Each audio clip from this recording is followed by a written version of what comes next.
I'll tell you fascinating details about these powerful women, starting from the 5th position and working our way to the richest of them all.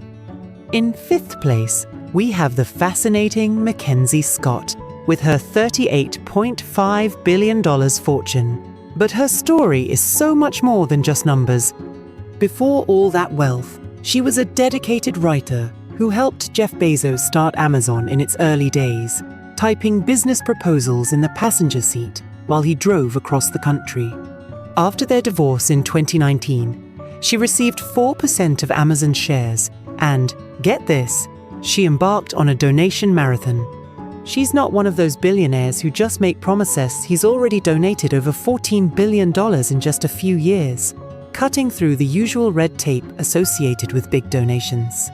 She simply identifies organizations doing important work and sends them the money.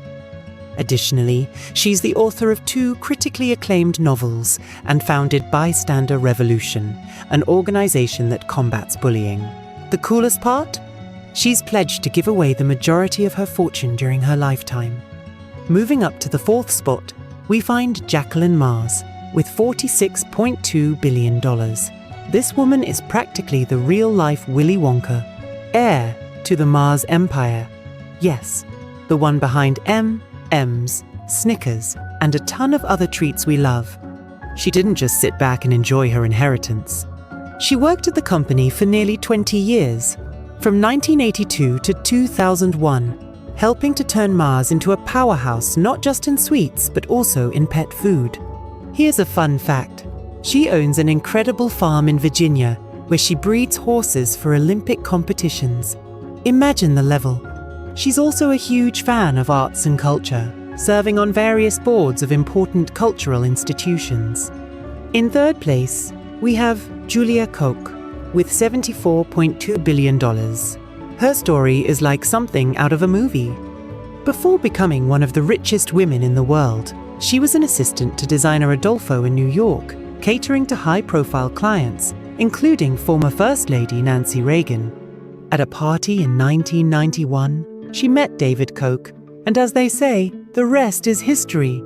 After becoming a widow in 2019, she inherited 42% of Koch Industries, along with her 3 children, one of the largest private companies in the US.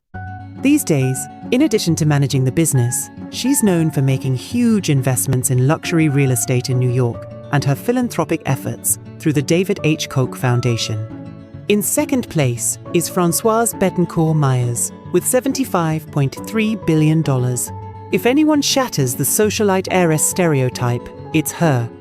Super discreet and intellectual, she's the largest shareholder of L'Oréal, owning over 1/3 of the company's shares, and is known as a dedicated scholar. While many billionaires flaunt their wealth at parties, she prefers writing books about Greek mythology and studying the relationships between Judaism and Christianity. As president of the Bettencourt Schuler Foundation, she oversees multi-million-dollar donations to scientific research, humanitarian projects, and the arts. Here's an interesting tidbit. She's also a talented pianist and spent years studying the connection between the Bible and music. Finally, at the top of the list is Alice Walton, with an impressive $94.5 billion. The only daughter of Sam Walton, the founder of Walmart, chose a completely different path from her brothers. While they focused on retail, she pursued her passion for art and culture. In 2011, she created something amazing, the Crystal Bridges Museum of American Art, a spectacular museum in the middle of Arkansas, with free admission for everyone. Yes, she insisted on that, but she didn't stop there. She established the Alice L. Walton Foundation to expand access to the arts, improve education and healthcare, and create economic opportunities. And there's more. She's about to open a medical school that promises to revolutionize medical education, focusing on training more compassionate and tech-savvy doctors. The school will welcome its first class in 2025, and knowing Alice, it's bound to be something truly innovative. The most fascinating thing about these stories is how each of these women found her own way to make a difference. Whether through art, philanthropy, business, or education, each of them is leaving a unique mark on the world. It's interesting to see that even with so much money, they chose such different paths. While Mackenzie focuses on quickly giving away her fortune, Alice invests in long-term cultural and educational projects. While Françoise dives into studies and maintains a low profile, Julia and Jacqueline balance business with their personal passions. These women show that there's no one-size-fits-all formula for using the power and influence that comes with immense wealth. Each has found her own way to make a difference in the world, and that is simply inspiring.